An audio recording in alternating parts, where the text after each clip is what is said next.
Hello বন্ধুরা, welcome to Priyanka's cooking world and লাইফস্টাইলে।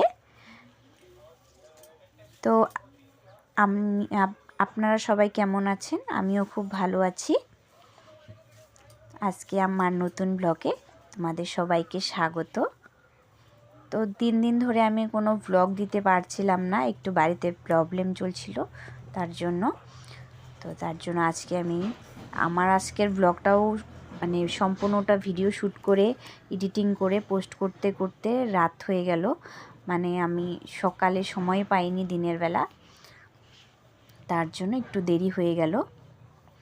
তো যাই হোক, তো আমি সকাল সকাল ঘুম থেকে উঠে ঘরটা ঝাড় দিয়ে নিলাম।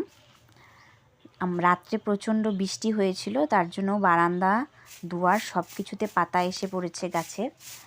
তো প্রচণ্ড ঝড় বৃষ্টি হয়েছে, দেখতেই পাচ্ছ কত পাতা হয়েছে, না হলে এত পাতা আমাদের উঠোনে কোনো দিনও হয় না। তো যেহেতু ঝড় বৃষ্টি হয়েছে তার জন্য দেখো উঠোনে অনেক প্রচণ্ড পাতা জমেছিল। বারান্দাতেও ঝাড় দিলাম যখন, দেখতেই পেলে অনেক পাতা পড়েছিল। তো এইগুলো ঝাড় দিয়ে প্রথমে ভালো করে পরিষ্কার করে নেব। ঝাড় দিতে অনেকটা টাইম যায়, যখন এই ঝড় বৃষ্টির দিন চলে এসেছে। এখন প্রতিদিন এইভাবে ঝড় বৃষ্টিতে প্রচণ্ড পাতা পড়বে, আর এই পাতাগুলো ঝাড় দিতে অনেক সময় লেগে যায় সকালবেলা। তার জন্য আমি দেখো এখানে অনেক ডালও, গাছের ডালগুলো উড়ে উড়ে পড়েছে, তার মানে বোঝাই যাচ্ছে রাত্রে অনেক ঝড় হয়েছে, তার জন্য এত পাতা। আর এই যে গাছের ডাল পর্যন্ত ভেঙে ভেঙে পড়ে উড়ে উড়ে এসেছে। তো আমি প্রথমে ঝাড় দিয়ে নিলাম। ঝাড় দিতে দিতে দেখি এই যে তুলসী মণ্ডপের সামনে অনেকগুলো ছোট ছোট ঘাস হয়েছিল।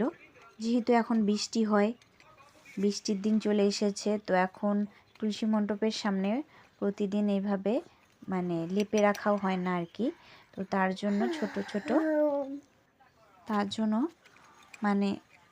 ছোট ঘাস ওঠা আরম্ভ হয়েছে। বৃষ্টির জলও পড়েছে, মানে বৃষ্টির জল পড়া মানে এখন চারিদিকে ঘাস জঙ্গল এগুলো হবেই।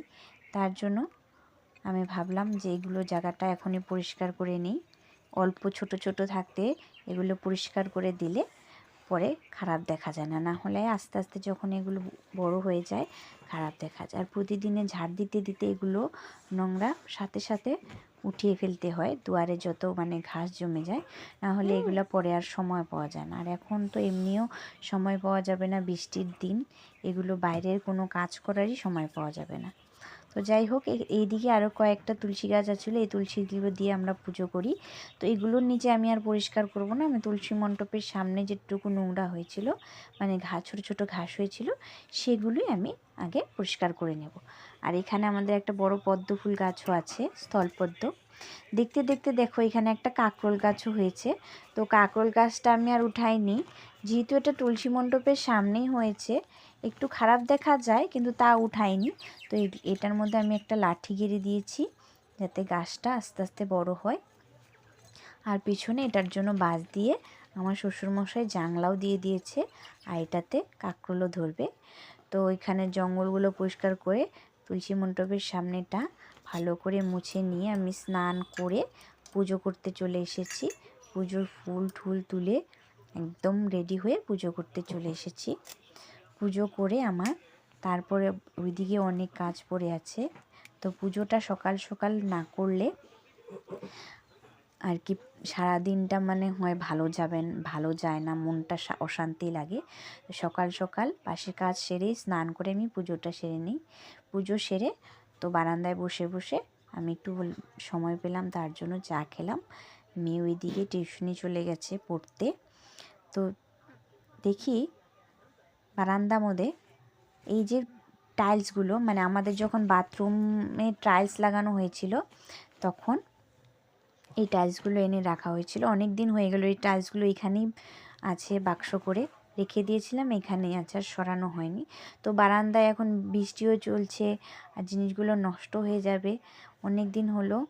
তো ভাবলাম আজকে সরিয়ে দিয়ে, দেখতেও খুব খারাপ লাগে। দেখতেই পাচ্ছ যে অনেক দিন হলো এগুলো রাখা হয়েছিল, তার জন্য দেখো এইগুলোর বাক্স যে কাগজগুলো এই পাকার সাথে লেগে ভিজে, বৃষ্টির জলে ভিজে হয়ে গেছে, মানে ছিঁড়েও গেছে। তো ভাবলাম এখানে বারান্দায় খুব বাজে দেখা যায়, তার জন্য বারান্দাটা পরিষ্কার করছি। আর এইগুলো আমাদের সিলিংয়ে লাগানো হয়েছিল, সেগুলোর টুকরা টাকরি আমাদের বের হয়েছিল, তো সেগুলো আমি ফেলিনি, রেখে দিয়েছি, কোনো দিন কোনো কাজে লাগবে। সেগুলো পরিষ্কার করে আমি চলে এসেছিলাম রান্নাঘরে, রান্নার কাজ সেরে।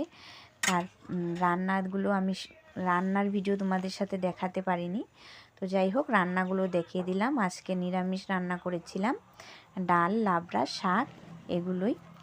তো তারপরে সকালে আমি জামা কাপড় কেচে দিয়েছিলাম, জামা কাপড়গুলো এখন তুলে নিচ্ছি। তো জামা কাপড়গুলো প্রায় শুকিয়েই গেছে।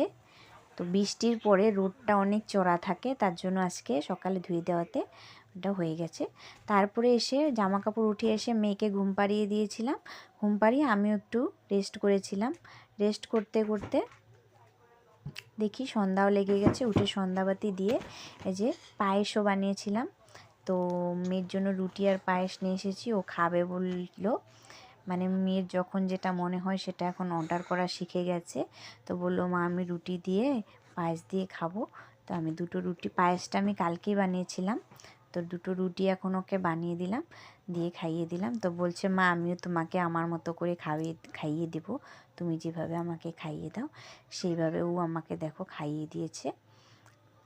এখন বড় হচ্ছে না, সব বোঝে করে। এখন মেয়েকে পড়তে বসাবো। তো আজকের ব্লগটা এখানেই শেষ করলাম, সবাইকে টাটা।